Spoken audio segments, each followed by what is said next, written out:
اللہ کی قسم مجھے وہ وقت یاد ہے 79 میں جب میں کراچی گیا تھا، کوئی نہیں جانتا تھا مجھے، کوئی نہیں جانتا تھا، کسی کو پتہ ہی نہیں تھا یہ قاری خلیل کون ہے، کوئی بھی نہیں جانتا تھا، اور نہ میری وہاں جان پہچان تھی۔ کوٹ روڈ میں ایک مسجد ہے، کوٹ روڈ کے اوپر بڑی اہل حدیثوں کی مسجد ہے، میں اسٹیشن سے اترا، رکشے والے سے کہا کہ جو بھی اہل حدیثوں کی مسجد ہو مجھے وہاں لے جا،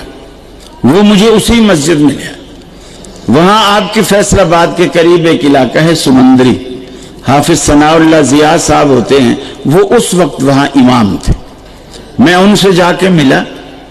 میں نے کہا میں یونیورسٹی میں پڑھنے آیا ہوں،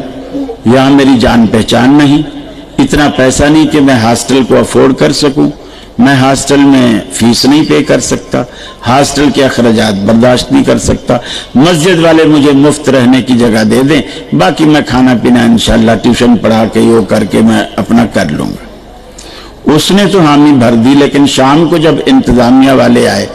اللہ کی قسم انتظامیہ والوں نے کہا مولوی صاحب آپ نے اجازت دے دی، اگر یہ رات کو گھڑی اتار کے پنکھا اتار کے چلا گیا تو کون دے گا؟ انہوں نے کہا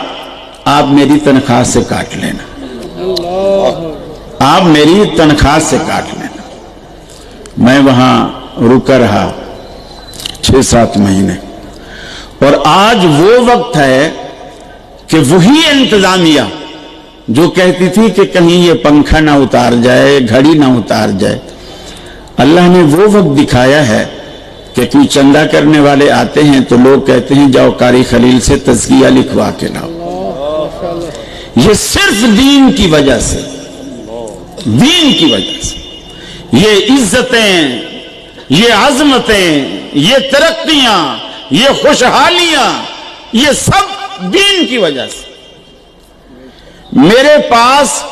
ایک جگہ سے دوسری جگہ جانے کے لیے، جبکہ اس وقت کرایہ 8 آنے بسوں میں ہوتا تھا، کراچی کے اندر بسیں چلتی تھی، 8 آنے کرایہ ہوتا تھا، میرے پاس اللہ کی قسم وہ 8 آنے بھی نہیں ہوتے تھے، اور میں کھڑا رہتا تھا، گھنٹوں کھڑا رہتا تھا، کوئی موٹر سائیکل والا مجھے لفٹ دے کر پیچھے بٹھا لے،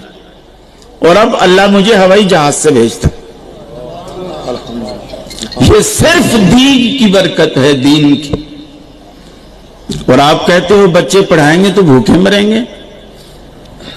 یہ سب دین کی برکت ہے۔